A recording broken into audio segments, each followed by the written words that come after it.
Welcome back to the Tim and Steve Show. Chief Wilmot in the house. What's up? I'd like to play the Bad Boy song when you come in, but copyright stuff and I'll let him do it. Yeah. Look at you. You're all dapper. Yeah. I got to go to a funeral, so. Nah, that's not fun. Yeah, no, it's not. But I don't, I didn't want to go in uniform, so here we are. You looking good? It's a good excuse to get into a suit and tie. That's true. That's true. You don't really ever need a good excuse to get in a suit and tie, do you? Not really. I imagine with that goatee, man, you would crush it in a suit. I dressed up today. When was the last time you wore a suit? It's been a while. Been a minute? It's been a minute. Tie a tie? I can tie a tie. Yeah. Not the Windsor. No, Double Windsor. Yeah. I can do the. I bet your partner in crime here can tie a sick tie, though. I'm sure. I could back in the day, and then I got lazy as I got older and went with a single knot, or the single, I don't even know what it's called. Dude, you were an officer in the Army. I know, but I think that's the official, it's not a double Windsor, it's a... You think? I mean, I just know what I was taught. That was 30 years ago that I was taught how to do that. All right, so the next show I'm bringing a tie in. You're going to show us how you tie a tie. All right, pressure's on. I got you something. Okay. So, backstory. I was going to get you a cheap little plastic trophy, but Yep. I run the show in the red every week, Okay. like drastically. So, How do you do that? Oh, yeah, baby. My favorite. Can I eat these while we're on air? Yeah, don't it goes with care. the coffee. Yeah. now there's not 25 there anymore because, well, this Dude, morning. robbed. Yeah. Well, I would blame it on Adelina, but she didn't even have any. She had something else. But so you beat us at the 5K. Handily. Listen, I think I told you last week. Now I'm going to have to talk on air with a donut in my mouth. It's not about beating other people. It's just about doing hard stuff, It was definitely hard. You find it hard? I found it hard. Good. Your officers are extremely loyal, just so you know. Yeah. Marvin wouldn't give me handcuffs. He might have, but then I told him what I was going to do, and I was like, I got to slow the chief down. So he said, no, he'll get suspended. I told him, listen, you guys are short-staffed. He probably can't suspend you because... Yeah, because then I'd have to work patrol. Right. And then his rip would be even longer. Exactly. Right. And then as we were going by the cemetery, and I high-fived you as you were coming back, heading to the finish line and victory, I asked him, like, dude, I'll give you $100, like, tase him, anything. Nope. I asked Officer Stark coming back if she'd just shoot me and get it over with. Training was obviously really good. Wouldn't entertain that, so no. You wouldn't entertain what? She wouldn't entertain shooting us. So Oh, right. Yeah. I was just like, that we have an excuse. We don't have to finish, but we finished. Yeah, it was good. Tim spent a lot of his energy beating you through the bridge. Yeah, no, you got off the line well. Yeah. It was. Yeah, I looked down at my watch when we had just crested the bridge and we were running like 4:35 pace. We were. And then I laughed and died almost right there, and you continued to go on. But it made good video, which, hey, in my defense, I thought 5K meant like bridge length. I don't know this K stuff. This running thing is really new to me. So yeah, you almost made it 500 meters. Yeah, almost. Not quite. At that pace. I think. So yeah. let's talk about the course for a minute. What did you think? Well, so the one that's coming up, the 5K, the stray one, they're backing it up. So they're going to start at the end of the runway, which takes out the Oak Street Hill, and then running to Greenwood from what I was told then. I'm not 100% sure. Historically, the course started on Airport Road by like where the Baron was. Yeah, it would come up onto 10, come out onto Corbin Road. It'd go up to the top. It'd turn around at like a cone at Oak Street. Yes. Go back down and end at Volunteer Park. Right. Is that what they're doing again? It sound like similar. I don't know. I'm not 100% sure. Not the big hill. It sounded like the hill was coming out. That hill's rough. That's really rough. I got to tell you, so that like even the first mile is pretty rough. Like it's just not flat. You know what I mean? Like the first probably 500 meters are flat, and then it just climbs steadily until you get to the mile. So again, I'll be a geek for a minute, just because I know that your viewers like geeks. So I got donut. It's okay. You know what I learned when I was a child? What's This is that? going back to yesterday's story that I told. My dad, because I used the word geek, made me look it up in the dictionary so that I could use it. And you know what a geek is? No. It's a performer that bites the heads off of live chickens. Thanks Really? for wrecking the positive energy in this No, room. So what's the why? I mean, how did that become used to, as part of conversation when you're talking about like sort of nerdy type I couldn't numbers? figure out because So if you're a geek, story you're that I a told badass. is That is pretty badass. if we used a word around the house and we use it as a slang, if it wasn't in the dictionary with said slang, then Yeah. we weren't allowed to use it. We had to use it in its proper form. So And you're old, so like this is predating Urban Dictionary. right, You had to like yeah, it was a Go- Webster's dictionary. I yeah, actually you had it to in go the to the kitchen. library and get an Encyclopedia Britannica. Oh, my dad bought us a Webster's dictionary, and I have it in the kitchen. If we ever need, maybe we should bring it out on the show and put it on the middle of the table. But that was how we learned vocabulary, and our dad kept us from using slang so that we would talk. And you're from Properly. Texas and you didn't use slang? Well, I did outside of the house. So when you got to New England, had you heard the word wicked I had, so I didn't get to finish. just as telling a the story. placeholder, like in conversation? Like it's wicked hot, man. Well, we don't I say think that it's- very often around here. But it's in movies, wicked so snowy. I'd heard of it. Yeah, From like The Ben Departed Affleck or The Town or yeah. something. Yeah. Wicked pissa. But I didn't get to finish telling you the story. So Yeah. the other reason, so when I graduated from college, we came up. You can say West Point. It's okay. We're proud of you. Thank you. Well, there's certain people that'll be like, "Oh, you always mention." And I make a joke about That's it. fine. Like you did something cool. Like send it, pretty man. Cool. Yeah. So anyway, he is from Franconia, New Hampshire, and so on weekends, if we get a pass, we'd come and hang out in Franconia. So I knew a little bit about New Hampshire. So going back to the last time you were here, we went and spent. It's wicked hilly up there. It is, and Not after when it's graduation, we went and spent a week up on Moose River up in Maine with just a That's wicked cool. bunch of us. Like, so we canoed out there, and you actually see moose like swimming in the river. It was the craziest thing, and Did you have a beer or two? we had whiskey, Ah, and and it was still freezing. I'm pretty sure it sleeted on us because this was like the end of May in 1998, and it was so cold. And they had scared me because you could see there were several moose. And so being from Texas, I'd never seen a moose up until that point. But they had me scared that if you come up on a cow and she has a calf, she'll stomp you to death. And so when you're camping and it's cold out, you generally have to use the restroom in the middle of the night. At least I do anyway. And so I was always scared. So I'd sit there and hold it. Even when I'd you were wake up at 3 a.m. because I didn't want to get smashed because there were several moose that you could see swimming. So anyway, they had me with the moose story. So I would not go outside the tent in the dark because I didn't want to get stomped by a cow. so this was after you graduated from West Point, West Point in '98. 98. Yeah, and where did you go after that? Have After you that- guys probably talked about this on air before? Are your not viewers? really. All right, so let's send it. Because I don't know if you know this or not, but 3 years later, we actually had something happen in the military, like Yes. became busy for a few years after that, right? Yep. So after that, I went to school for 6 months to learn. I was an adjutant general, which is HR for the Army. So I went and I did that. Then I went to Fort Polk, Louisiana. That's nice and cool down there in the summertime, isn't it? No, it was nice because it was only like about an hour and 20-minute drive to my parents' house. Really? So it wasn't very far. You could go pretty fast on those back roads. It's kind of like what you were saying about Croydon earlier. There's no cops, so you get on some of those back roads in Louisiana. Yeah, that was an off-air conversation. Oh, there are There lots is of one. cops in Croydon. There actually is. There's one that lives up on Croydon Brook Road. It's one of All right, Brent's so dogs. now I'm sweating because I feel like I'm a jackwagon. Anyway, so after that, went to South Carolina again for school, and then I went back to Texas to Fort Hood, and I deployed. It's on your head.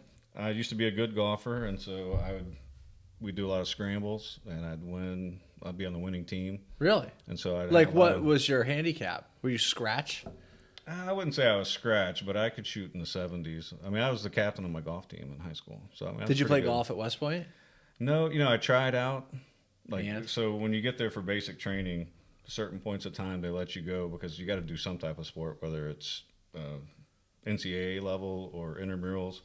And so I was such a good golfer, I was like, I can make this team. And they gave me this ratty old 7-iron, and I stuck it everywhere he told me to stick it. But he had been recruiting another cadet from I don't know where he's from, but he ended up being on the hockey team. So then he came as the walk-on. So it was kind of like a make you feel like you're trying out for the team, but you really didn't. But it Really gave you something to do for an hour and a half during the day. Yeah, so you didn't get beat on. Yeah. Right. So it was interesting. So that You kind still of play golf? Not as much as I used to play a lot. I mean, you go down to South when I was in South Carolina, I could put spin on the ball. It's so much different because in Texas it's like hitting off of this table. A lot of hard pan, depending on. But where I grew up, it was about as hard as this table. And so when you play in South Carolina on that grass, it's so lush. That was good. Do you golf, Chief? If you call it that. Yeah, like I'll go onto the course and like I'll whack at it. I enjoy it, you know. We should go golfing someday. Like I enjoy golfing, and I played a fair amount probably in my early 20s. I never got good at it. And when I say good, like I would have considered a successful round of golf, 18 holes, to be under 100. Yeah, that's good. You know, so I used to always think like the goal for me was to play a round with one ball. If I could do that, like I had a good day, right? Yeah, that's good. You don't lose a golf ball? I've never even golfed. You've never golfed? Well, mini golf. I was right on par, whatever you want to call it, for the mini golf course that over the timeout there, the Blackbeard's Cove there. Yeah. Yeah, that's awesome. Right on. So that's what do they say? They say drive for show and putt for dough. So That's if you got the putting down. I've hit lots of golf balls with like baseball bats. That's a lot of fun. They really go. I don't think they'll let us do that. That works in Adam Sandler movies, but I don't think it works. Yeah. In the actual. Emilio's starting to golf now. I find this funny, but is he? I was trying to get us to go golfing. He's got like 3 clubs. He already broke one. It was like a wood or something, 3 wood something. I don't know. Oh, if he's interested, then we should hook him up. Yeah, I like golf. I mean, lessons. I like golfing. I still try to golf like once a year. It's like fishing. You know, when I was a kid, I used to like fishing, river fishing mostly because I never had access to a boat. But, you know, I find it to be peaceful. Yeah, it's the same way that I find running. But I don't think maybe a lot of people find running to be peaceful. Yeah, I'd rather golf than run. But you know, I think as you get older and you just get a lot of like, you know, commitments and things on your plate, like your ability to do all these other little side things is, Yeah, well, running's quicker when you're as fast as you. well, I don't try to run that fast every day, but I was just impressed that you won the whole entire thing. None of those young bucks beat you out there. The high school kids. I'm old now. You actually 20-year-olds. thought someone was going to beat him? I didn't see that. Well, no, I mean usually. I mean, I close. don't have many wins in my tally sheet. Like, and for the last year, I don't mean it as like anything bad. yeah, No, no, I I mean, get awesome. it. Like, Well, I get it, but like, you know, so what's kind of sort of interesting about this conversation is that, you know, a lot of my friends are like really, really good runners, much better than I am. So typically when I go to races, I go with friends of mine and I get schooled, you know? So like we might finish 1-2 or something like that, but I don't have many wins in the column. And over the last year, I've had, I don't know, since December, I think I've run like, notwithstanding the Boston Marathon, I've run like 5 or 6 races. I won this one last weekend. I was second in 3 of them. 5K, a 10K, and a half marathon. I came in second, and then I ran another half marathon, and I was, I don't know, 7th or something like that. But yeah, I don't get many wins, so they're hard to come by, particularly as you get older. When I was younger, I'll tell you another story. It's kind of funny. My buddy, so in the same vein, I was not the fastest of my group of friends, even though I was co-captain of the cross-country team. My other 3 buddies would beat me, so I was almost like maybe that was just like coach didn't want to leave me out, so he made me a co-captain with the other 3 guys. But anyway, junior year, the district meet, I was in 2nd place and sprinting to the finish line. One of my best friends is coming up behind me, and there's a picture right before the incident that I'm about to describe to y'all occurred. But I'm ahead of him. He says that if we were to take modern day computer analytics, that he was already passing me in that picture. I rip my hip flexor. I tumble. I go down. He runs past me. Another guy runs past me. I crawl across the line. So I ended up getting, what is that, 1st, 2nd, 3rd, 4th place in the district meet. I couldn't run in the regional meet, obviously. Because you were injured. And but that also kind of messed me up for running for the rest of my life, like, because the last, you're giving it your best, and so then psychologically I've always, because it felt like my femur stuck out of my leg. I ripped it so bad, like I was screaming out in pain. I think I even asked for my mom, because she was there, and I really thought my femur was sticking out of my leg. That's how bad it hurt. And my buddy John Paul didn't stop, and all these pictures you see of people helping each other across the finish line. He just looked at me and was fake, like, "Haha, I beat you." So there's a really pretty cool clip of she's a pro now, but her name's Abby DiAgostino. She was a runner at Dartmouth, very good, national champion several times over, and went to the Olympics in 2016. And I think she was running the 10K on the track, and another one of her competitors went down, and she helped it up. She didn't medal in the race, but she got a lot of like positive attention for being like. John Paul could have gotten that. Yeah, but he didn't. He didn't. He just ran by. He ran by me. Then he came to the emergency room and brought me my medal. What a nice guy. Nice guy. John Paul, if you're watching. You had no fear of any of this on Saturday. No, well, you were in a tutu though, bro. I know. We were. I'm pretty sure my dad's disappointed me wearing that tutu. Listen, Dad, we raised $455 for charity. We matched the other half. Chief cheated. Oh, Yeah.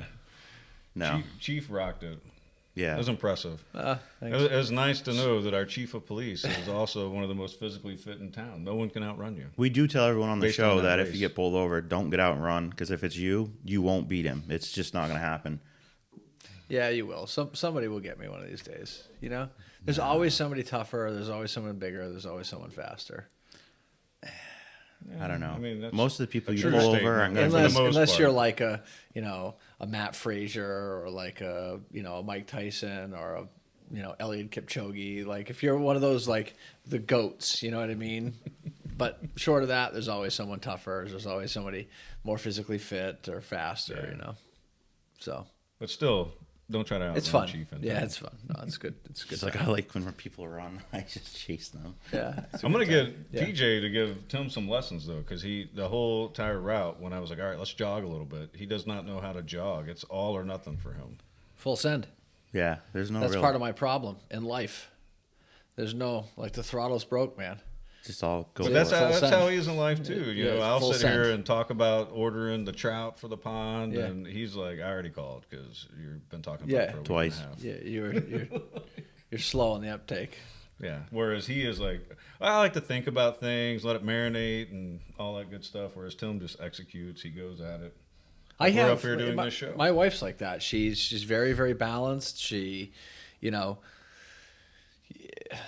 I don't know how to put it. Like, if she says like, "Oh, I'm going to read this book," right? She'll read, a little bit a day, every day until the book is done.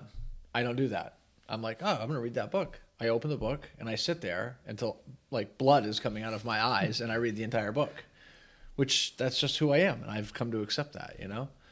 I find a song on the radio, I like it, I play it like 1,000 times until the radio doesn't work anymore. That's how we are with food at our house. So if we make Really? something and we like it, in about a month, none of us are going to like it because we'll make it 2 or 3 times a week. I don't know. That brisket's pretty good. You want to make that every week.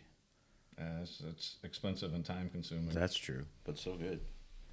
I'll make a good brisket. Do you? Yes.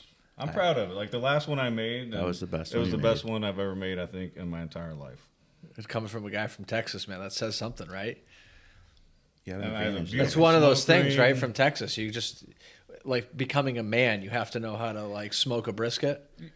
Yeah, I don't know if all my friends can smoke a brisket. I know that they would try, but Yeah. for me, it was so my grandparents had we called it a farm, but it was 60, 80 acres. I think he sold some of it, so might have been 60 acres. He had 30 head of cattle. But when we would go, my uncle would have a barbecue pit. He would tow up, and then he would sit out there and drink a cool one. Yeah. And all night long, he would sit out there and smoke brisket, chicken, turkey, everything. He just had this grill filled up, and it was one of my favorite memories. And so I've always tried to spend time out there, spend a night cooking a good meal. And Overnight. Overnight. You ever cooked a pig in the ground? I have not. I've been to several parties where they've done that. Yeah, so I've never been to one where they've cooked it in the ground, but I've seen it like on TV, like they buried over and then. That's like, the good thing about it's being in crazy. the military, because you meet people from all aspects and all walks of life, and everybody has a particular thing that is like their specialty that they grew up with. And so you get to try all kinds of different food. It's You ever had amazing. balut? Balut? I don't think so. Oh yeah, buddy. What's balut? So I had it when I was at the FBI National Academy. They have one night that you're there. It's called International Night. So the National Academy, there used to be 4 sessions a year, and there's 250 students from all over the world that come. So you generally have 200, and it's all like police executives from all over the country, right? So you usually get 200 from the United States, and then you get 50 international students. And so one night that you're there, it's called International Night, and all the international students will dress in their full uniform, and they will bring food and booze from their native country. So you sort of like do a tour of the world, and it tends to be more about the booze than about the food, but be that as it may. I can't remember exactly where balut's from. Thailand, maybe. It's duck eggs. Google it. No, as you were talking about it, I know what it is. It's basically Raw. yeah, with a baby duck in it. Yeah. Yeah. And so they have. I've never eaten it. I have. Some of my I ate soldiers that went over to Thailand actually did, because Yeah. you have to Yeah, I did eat it. what you're served. My roommate did not, but they have a challenge to see who can eat the most balut.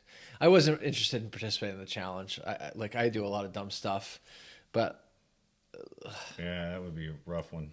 I ate one, and if you Google it on the internet, like, it's grotesque. So I think the kid that won, he was a DC Metro cop, and I think he ate like 11 eggs. Holy cow. Yeah. Oh. It's crazy. Like I had an officer that was like, "Sir, I'm not going to eat that." I'm like, "If you go and you're invited to this dinner from another military, and that's what they serve you, you're going to have to, buddy." I'm not going, but you are.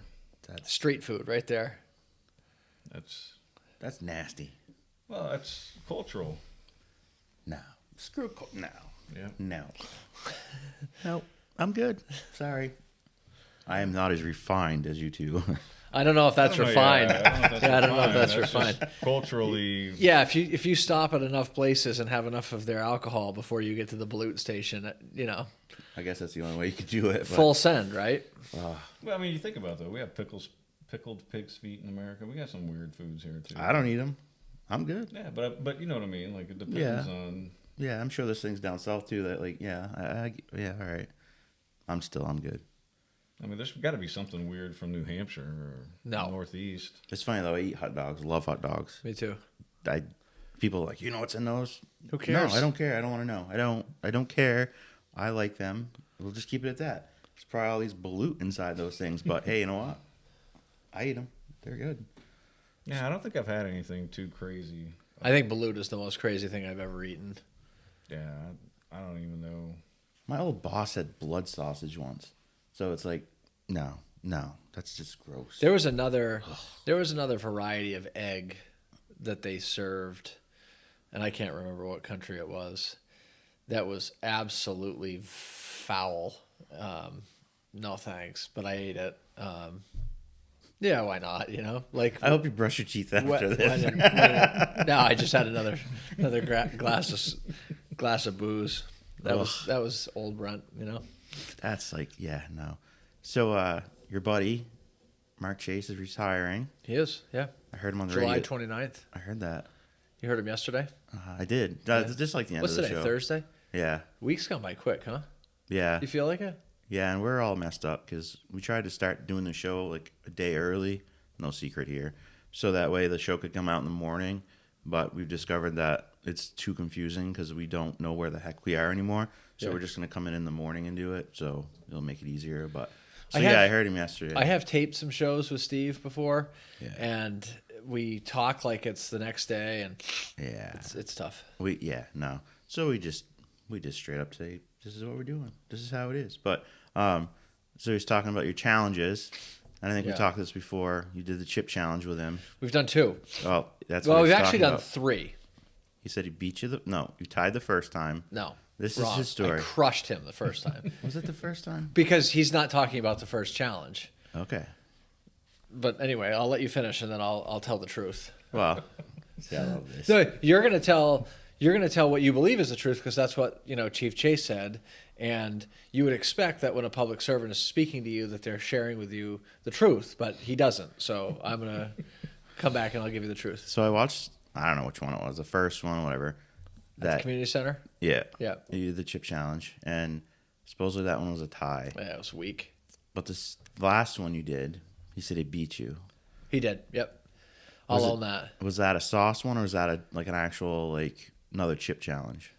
No, it was sauce, and I'll tell you, no excuses.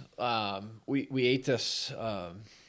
It was a sauce that you squirted onto your chips, and we actually put it on Pirate's Booty popcorn. So it's kind of like cheese doodles, only they're all white, and so we put a drop or 2 on there, and it was so flaming hot. It literally was like getting pepper sprayed in the mouth. I would have been fine if we had just stuck with that. It hurt, it was uncomfortable, but I was fine. I was good to go. We did probably 20 of those things. Wow. And I was sweating, I wasn't feeling well, but again, full send, right? I can run marathons, I can deal with discomfort for a while. And then Steve Smith brought out this hot relish that he had purchased as sort of a tiebreaker. And I was like, I'm not eating that relish, period. I don't like relish to begin with. I ate balut, and I'm not eating that damn relish. So I just passed. I was like, I'm not eating the relish. I'll eat more of that, but I'm not eating the relish. And Mark took a chip, I think, with a giant heap of relish, and the thought of it now is nauseating to me. Did you at least get to watch him suffer and think, well, yeah, whatever. but joke's on me, so I lost fair and square. He beat me on that. I conceded. I wasn't going to eat the relish. That was a Friday, and I went home from work around lunch. I felt terrible. I absolutely felt awful. My insides were just boiling. So at around 11 or 11:15, we went up to Coronas. I got a grinder, thinking maybe the bread will help soak up some of this heat. I ate half of it. Felt worse. I didn't feel any better whatsoever. I went home in the afternoon. I think I had worked late into the night before. I think substantially late, 4 or 5 in the morning, something like that, because I was super tired. So I went home. I laid on the couch. I'd fallen asleep for a little bit. I woke up. I thought I was dying. I legitimately thought the Reaper was at the door and I was dying. My stomach hurt like I've never had it hurt before. I went to the bathroom. I had no color whatsoever. I told my wife, I was like, I need towels. I need a fan. I need Pepto. Everything. You didn't drink any milk? I did everything. I did. Oh, I did yeah? milk. I did a chocolate milk. I did water. Everything. But that lasted probably for somewhere between 5 and 10 minutes. It passed, and then I felt better. Oh, wow. So are you going to do this Never challenge again. ever again? No, I won't. I would eat hot stuff. You Right. know what I mean? But I won't do that to that degree. We just the volume of hot stuff that we ate was ridiculous. So he says that some people, I don't know if you've heard this, but he said it on the radio, so it can't be a secret, that they're working on some other challenge before he retires that you guys are going to do. Oh my goodness. Yeah. But he said it was some people are working on it, so I don't know what it's going to be. But a fair challenge would have to involve some running, right? So I have been, for the last year, he came up with that first stupid one with that hot chip, which that hot chip, I think was worse in my mind than it was in reality. I watched some hot chip videos you know, like Shaquille O'Neal ate one during a broadcast, and like he was freaking out about it.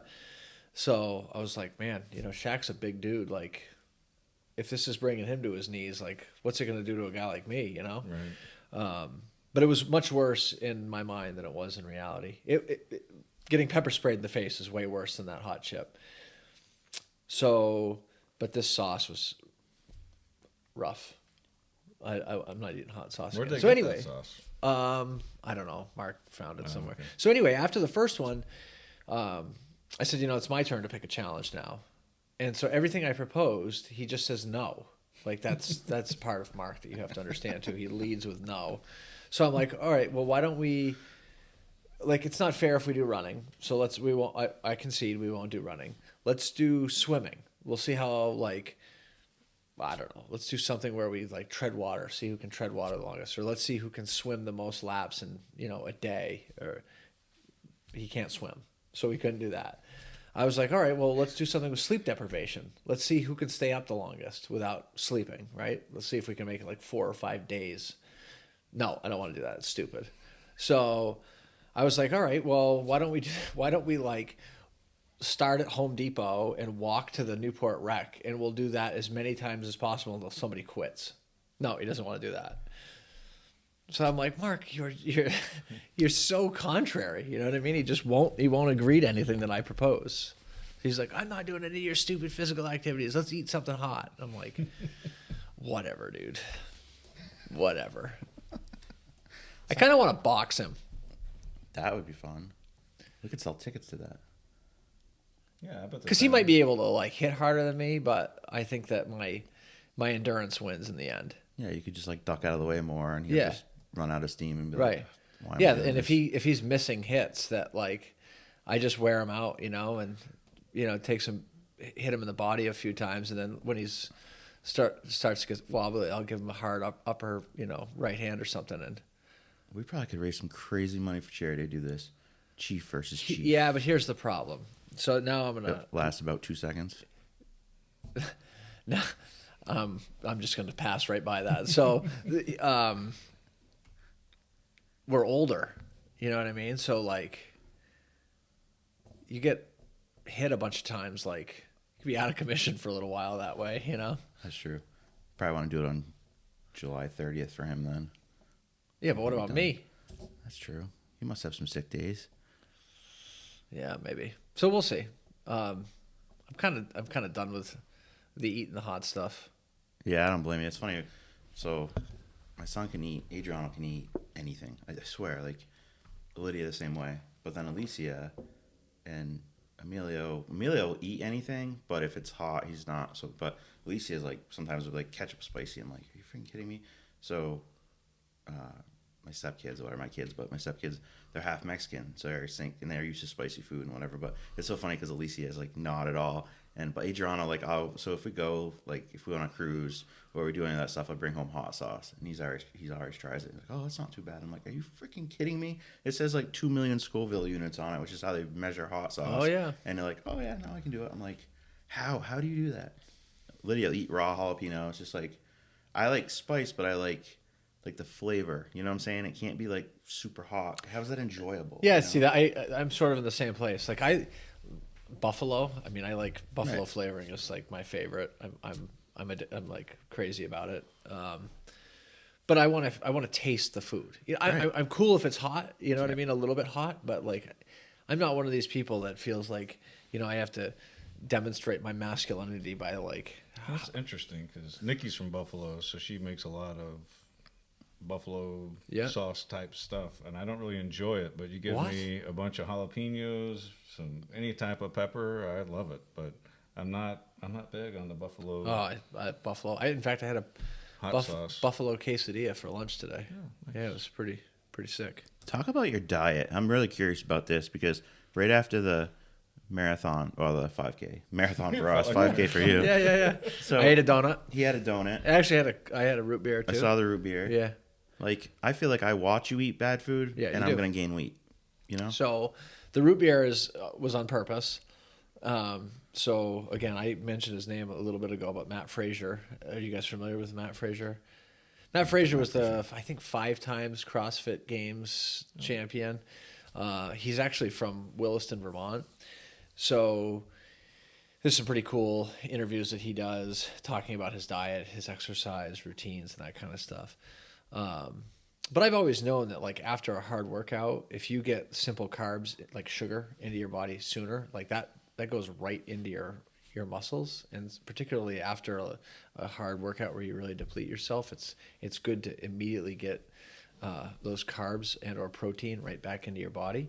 So I don't do that like I ran this morning for an hour, but I ran nice and easy. I don't come home and have a Coke when I get done with my, I have a water and a black coffee. So like, but after a hard, like when I stretch myself, I will have either a protein, like actually I drink Carnation Instant Breakfast. That's my protein drink. Or if I'm in a place where I can't mix chocolate milk, I will have a soda with sugar. So I try, and the closer I get to a big race, I try to be better about my diet. But dude, my diet sucks. Like, what's the whole thing about, you hear about runners loading up on carbs, like eating pasta. Yeah. Like, it's the sugars in the pasta? Well, I mean, so, yeah, and again, I'm not going to geek out on, because I don't understand it to a level. The slang term. Geek. Yeah, I don't understand it to a level like some of your viewers probably do, but, there's different types of carbs. I'm sure people that have like diabetes and that understand their condition understand this, but like, simple carbs are like your white sugar, refined white sugar, and that kind of stuff. That's very fast burning in your system. So if you were to take something very sugary, like during a workout or right before a workout, you're going to get that sort of sugar high that you hear. But if you eat like, say, bread or pasta or stuff like that, that glycogen, sugar, will get stored in your body, and then you will burn that. And so your body burns energy, and early on when you're working out, you're burning the fuel that you're burning for energy is those glycogen stores. The longer you go, like in a marathon, your body starts to burn fat as opposed to just sugar. So there's all kinds of training reasons why it's good to, So in a fair world, I should be able to outrun him because I've got way more storage. But your body doesn't burn fat very efficiently. No, and if you could teach me how, it would be awesome. Yeah. No, I noticed Start jogging. Yeah. So like I noticed like when I go to the gym, if we had pasta that night for dinner, it was horrible. Like I hated it because you get on the treadmill and it took forever to get into that routine. It's heavy. Yeah, it was like horrible. And I was like, how do runners like eat this stuff? But of course you're probably. But usually it's for like longer. Yeah, it's definitely longer. Like you don't. I mean, sustained activity over like an hour and a half. But the other thing I think is a little bit of a misnomer too when you think about like carbo loading. People probably oftentimes over carbo load. So now, actually, for me, I don't eat pasta dinner the night before a marathon. I will eat chicken and rice and food that's very, very safe, because it's more important for me that the rest of my GI system is like calm than eating something that's going to like mess up your guts. You know what I mean? Right. I will eat pasta. I'll eat bread. I'll have a sandwich for lunch the day before a marathon, breakfast sandwich, and I'll have a pasta dinner probably like 2 nights before a marathon. But like the night before, I'll eat like really low key chicken, rice, salad with like not a super oily dressing, because I don't want my insides to revolt. We should take him out to dinner the night before he does something, so we can eat something like great in front of him and be like, you can beat me, but you can't eat this food tonight. Yeah. All right, so before we let you go, next week the week of May 15th is National Police Week. Yep. Do you guys do anything special for that, or? Yeah, so let's before I answer your question, so next Friday, the state of New Hampshire they do a police memorial sort of ceremony at the law enforcement memorial, which is right behind the State House. So they have family members of New Hampshire police officers who were killed in the line of duty. Will go and they'll inscribe their name on the memorial, and they'll do a memorial service for them. So we will make an appearance down there for that. And then, so the whole week is basically a salute to those people that have given their lives in service of their community. Police Memorial Week started with JFK, and he made that day the 15th. So, we fly our flags at half-mast, and we'll wear morning bands. And like I said, it's just a recognition for those folks who've given it all. Another interesting thing about my time at the FBI National Academy was that, you're surrounded by people from all over the country, all over the world. We had folks in our class from NYPD, Chicago PD. We had folks in our class who lost officers during our session. And so it's not that I didn't have my eye on that kind of stuff before I went, because certainly I think we always pay attention to, when police officers are killed in the line of duty. And I am sort of aware of that. But when I went down there, it's like right. We talk about it all the time. In fact, very early on in our session, we went to Washington, D.C., and we went to the law enforcement memorial, the National Law Enforcement Officers Memorial. They do a sort of a service there. Officers read off names of, their colleagues who were killed in the line of duty. It's a very moving, solemn occasion. So I think, and I'm going to sort of go off the rails just a little bit here, but I think that sort of traveling, it opens your eyes, right? And so if we stay in Newport and never leave Newport or never leave New Hampshire, the world shrinks, right? And I think that getting out and seeing other people and meeting other people and experiencing other cultures helps you broaden your field of view. And that it's also true about meeting other people. And certainly my experience down there and meeting all these other folks and hearing the stories about their colleagues who were killed in the line of duty. One of the best friends that I made down there at the NA was sharing with me that just a year before we went to Quantico, he one of his officers was shot and killed in the line of duty, and he was telling me about how he basically had to rescue him from the roadway and bring him to the hospital and all this other stuff. So I think it means more to me now than it did maybe even 4 years ago, but it means something to all of us, but it definitely has a little bit more special meaning to me now, just because I think I have more contacts around the world now. And I, if I see there was an officer involved shooting in, any town USA, odds are pretty good that either I know somebody from any town or I know somebody from the area around any town, and, we can reach out and connect. So it's kind of a...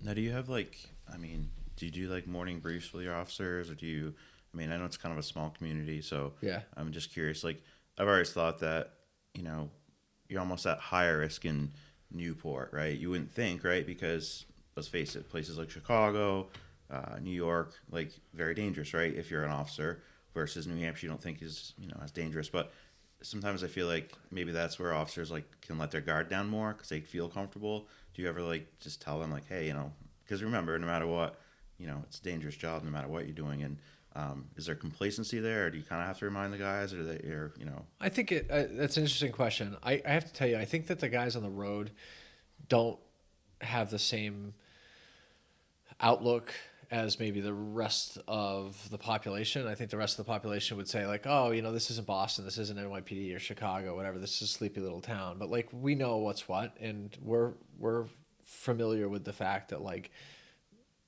bad things can happen to us here in a small town. And so I don't think that they feel that way.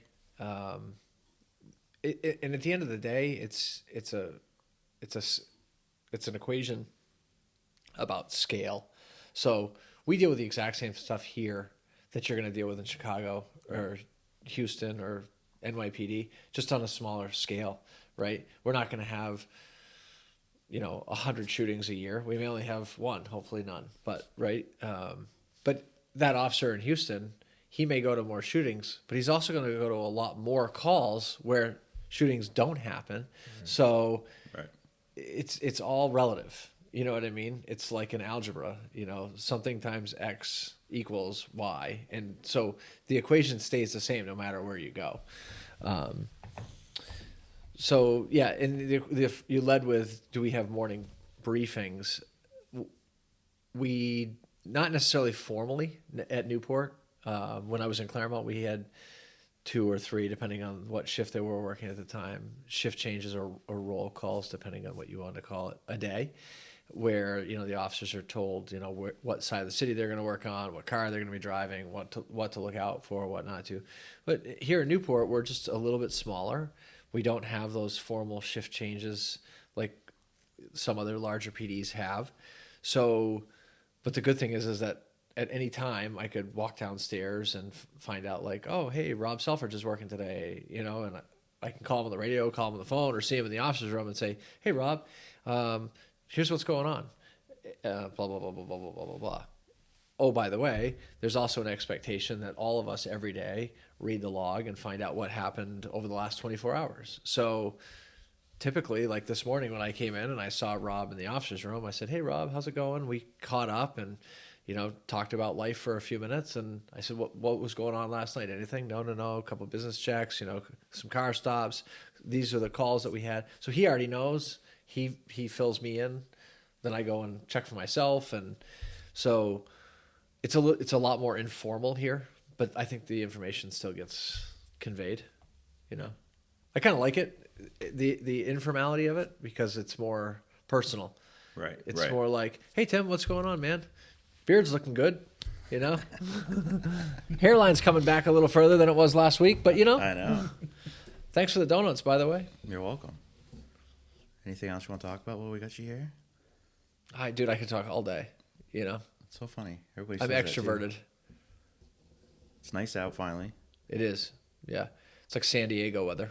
Yeah, it's so funny in New England, and we'll complain about it because we'll complain all winter. We hate the snow.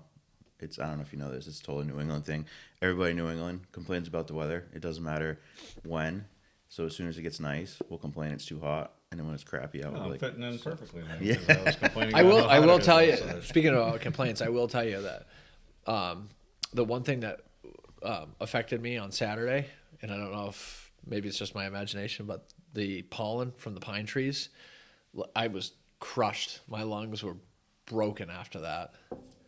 I didn't have that issue, surprisingly. We've been taking allergy pills in the Morris house for a few weeks now. Really? Yeah. Yeah, I have animals. Like I have cows and a goat and 2 pigs at my land, and then I have a dog, and like I'm allergic to all these things. And luckily, I take allergy medicine like every day, because if I don't, I can't breathe, or like my nose won't stop running. So I didn't notice it, luckily, but Really? I haven't seen the yellow cars yet. I love when that Yeah. happens. No, yellow cars. That's coming though, right? Oh yeah, What's that? June-ish? Yeah, just pollen everywhere. And It's like yeah. February, March in Texas. I'm done now. I don't want to talk to him anymore. Yeah. No, I live here with you guys. Yeah. I'm waiting until June where it's actually coating the cars. Yeah, then you gotta wash your car, and you're washing all this yellow crap off your car. It's good times. Yeah, well, you got to get the salt off the car. There's always something to complain about, I guess. So you have to come up fishing. We're getting fish on Saturday. Okay. You have to check it out. After we play a round of golf Yeah. That could be our contest. We'll do golf and then fishing and running. and running. We'll So run to the pond. no, there should be points, right? Like, so a number of points, it would have to be time related for running. A number of points, it'd have to be like your score in golf, and then a number of points for like the number of fish that you catch. And then at the end of the day, you tally your points, and whoever has the most It's points kind of wins. fair because Chief's a runner. I'm, of the 3 of us, probably the better golfer, and you're probably a better Yeah, what is your skill? You can grow a mad goatee. What's my skill? Can You run can an fish. excavator. You do a I lot can of fishing. You can run an excavator? Yeah. Oh, we should do that. We should see who can dig a deeper hole faster. Got that. Oh, Eat there. Tim's pretty good with an excavator. When you pull out of the driveway, look at the big rock garden that's over there. He pulled that out with all those the size of Volvos with a mini excavator. I put one of the videos up on the Tim and Steve show. Yeah, he thinks people are gonna watch him, and this is our thing. So Steve's like, people love this stuff, and I'm like, for me, it's all I've done it forever, so it's running an excavator? yeah, I wouldn't watch, But he's like, people love it, and Andrea watched it earlier. It's kind of funny. She's like, this would be good for like 5 minutes. And I'm like, hey, this is Steve singing. Steve swears this is going to take My off. sister-in-law I'm going to let it go, my wife man. and said, I love these kind of videos. So at least me and her agree. Hey, we're going to see what happens. Pretty soon, we'll have more people watching me run an excavator than listening to the show. But hey, then we'll just have to do the show from inside of an excavator or something. But What would be a hard excavator challenge? Like picking up stuff, like picking up an egg without breaking it? that'd be even hard for me, though. Like, Come on, be a man. I don't know. I saw you flicking some of those rocks almost like it was an extension of your hand when you picked up It would have to be something that, like, I mean, that we could do. I've had about an hour's worth of experience. And I've got probably half that. Okay, So, all right. yeah. And I'm not saying that we want to have a throwaway competition for him, but that would be fun for me. I would like that. In fact, all of these would be fun: running, golfing, and Fishing. like fishing excavating. and excavating. it's like a triathlon. It is like a man's triathlon. Run to the excavator. We used to call these types of challenges the Fat Man Olympics. Yeah. Where I grew up. It was like, we're going to do Yeah, the Fat Man well, Olympics. there's So only we'd have like, 2. Have you guys ever done a beer mile? No. Oh, that is epic. I think I don't know if it was a beer mile, but wasn't there a running group, the Hash Hound Harriers, where like you drink beer at the end? Oh, no. So a beer mile is like a legit thing. I've done it probably like 4 times. And I think my record is like just over 8 minutes. So this is the beer mile, right? So first of all, you got to have, do we have time? Yeah. Okay. So first off, you got to get a 12-ounce beer. It's got to be 5% alcohol by volume or higher. Okay. You can't have like a wide mouth can. You can't shotgun it. The can, you open the can and you drink it, or a bottle, right? Just normally. You have to chug a beer, run a quarter mile, chug a beer, run a quarter mile, chug a beer, run a quarter mile, chug a beer, run a quarter mile.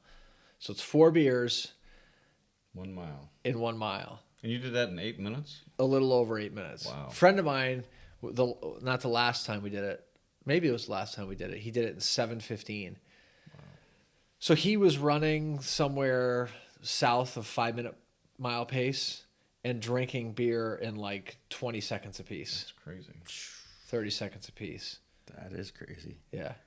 We used to do it at Mark Chase's house, like on 9/11, around that weekend.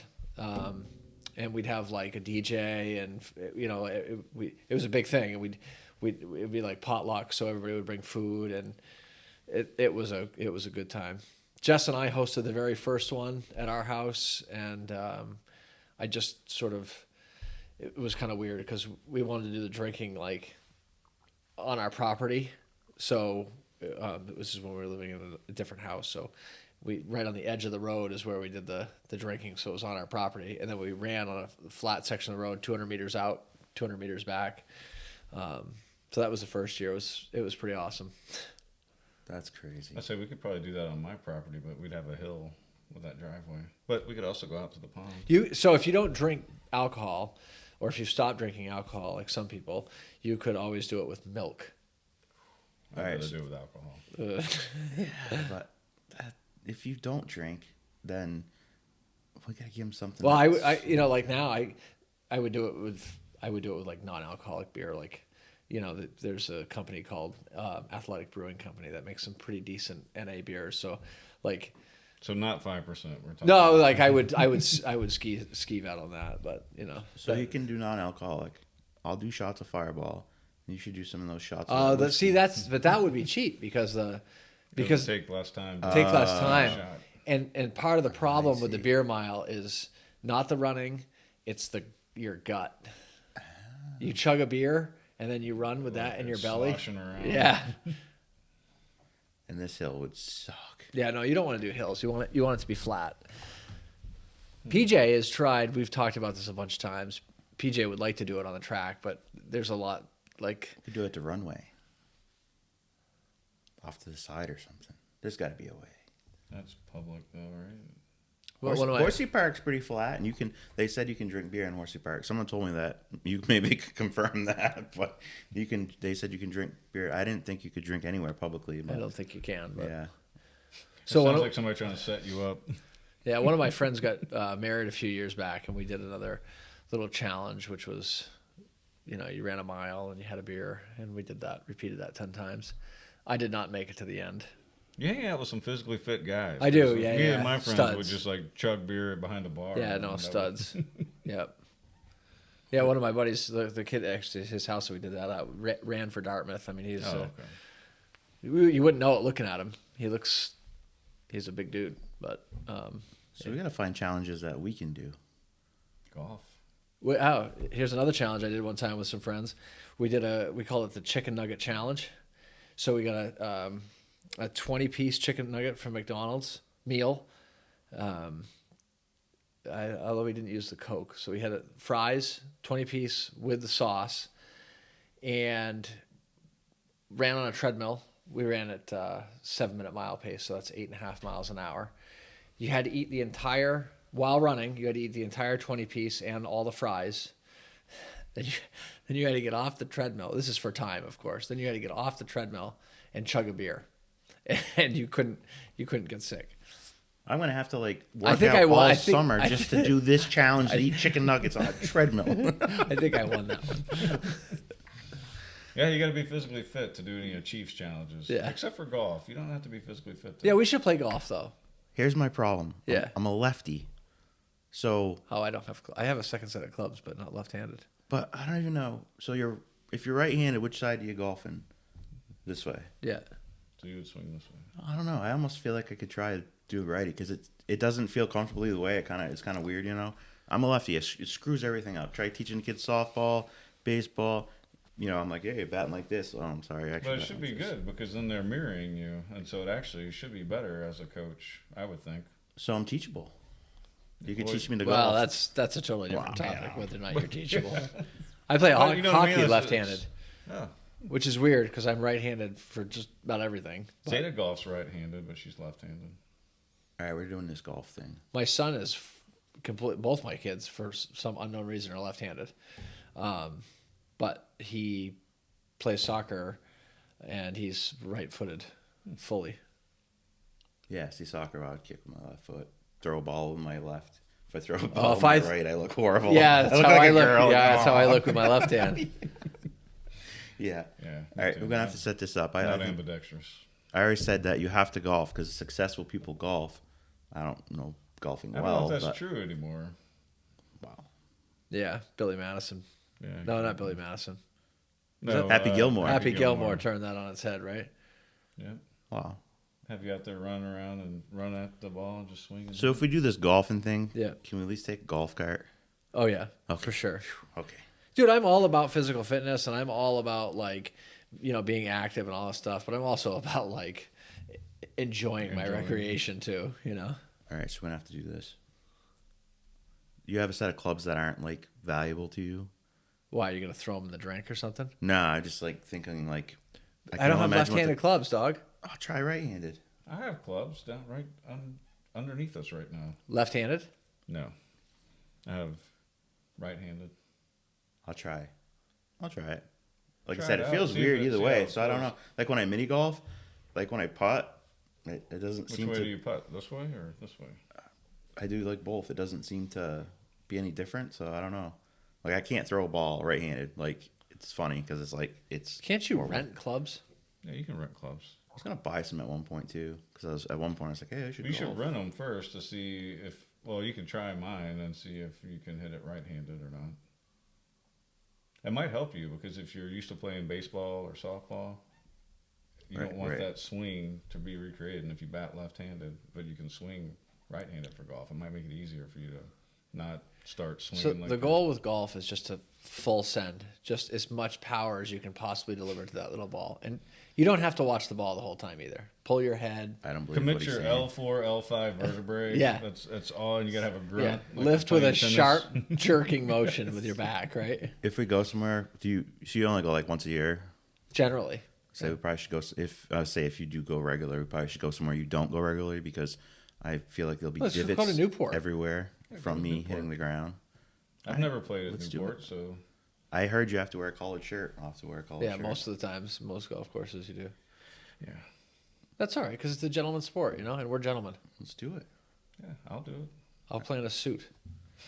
No, I'm just kidding. I'm not going to come up with these cockamamie things on the air and then have to do it. I'll just go out there and... When was the last time you played? I played with my brother probably a summer or two ago, around. And did you play well? Yeah, generally, whenever I don't play for a while, I do pretty well because Yeah, because it's not in your head. Right, so Yeah. I'm not overthinking anything, and so it's more of a natural swing. But once I play once, and then I start thinking about, oh, on the fourth hole, I should have done this. I lifted my head up, took my eye off the ball. And for me, it's all about the backswing. Yeah. And so when I'm on my game, if I drag my club back and it hits a stick or gets hung up on the grass, if I'm on my game, I'll step away from the ball. But if I'm not on my game, I'll continue through it, and it'll usually mess me up, and I'll pull it or slice it. Really? But if I'm focused and I have nothing else going on in my brain, because that's the other thing too, is golf takes a lot of focus when you're swinging. Are you a patient person? Who's answering, me or Jess? Wow. I would say... Listen, I've never golfed before. This could take a little bit. Well, we'll take you out to the driving range. Yeah, I a would be couple patient. times ago. Well, before we go, you go out to the driving range and figure out something. You don't want to go out there the first time and try to play. Yeah, just send it. Screw it. And we probably ought to go like midday When there's no during the around. week. Yeah. Yeah. That sounds like a plan. All right. Well, to wrap this up then. Now we're going to go golfing. I'm excited now. This is a challenge I might actually Enjoy. compete at. Right. Enjoy. Yeah. Enjoy would be yes. Enjoy is a very Get you out good. to the range a couple times, and you'd be surprised. It's not that hard if you just relax and. Hey, last thing. Are you doing the shooting league or no? I'm not registered yet. Either is Steve. I got to get registered. Maybe I you can just wrote sign my him up brother, when you right? sign up. Yeah, You're I don't. looking in to see Yeah, if I can that's get him to do it with me. that's sort of a dynamic question. So there's just a lot going on, and I didn't know if there's something you did. It is. it is something I've done for the last 3 years. I had planned on doing it, and I still may. I just don't know yet. All right. I'm just curious. Something else we can compete at. Yeah. I'm competing with Kevin O'Neill for last place. I'm putting that challenge out. For last place? That's what Kevin already says.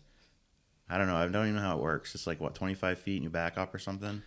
No, it starts at 3 yards. It goes out to 25 yards. 25. Yeah, and it goes all summer long. So Yeah. it's a fun time.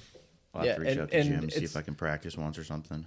Yeah, you can. In fact, they have the practice nights coming up. So Okay. it's a fun time because you can go down there and, break each other's chops a little bit. And, That's what I heard. Everyone saying how fun it was. So I was like, hey, I'm going to sign up for this. yeah.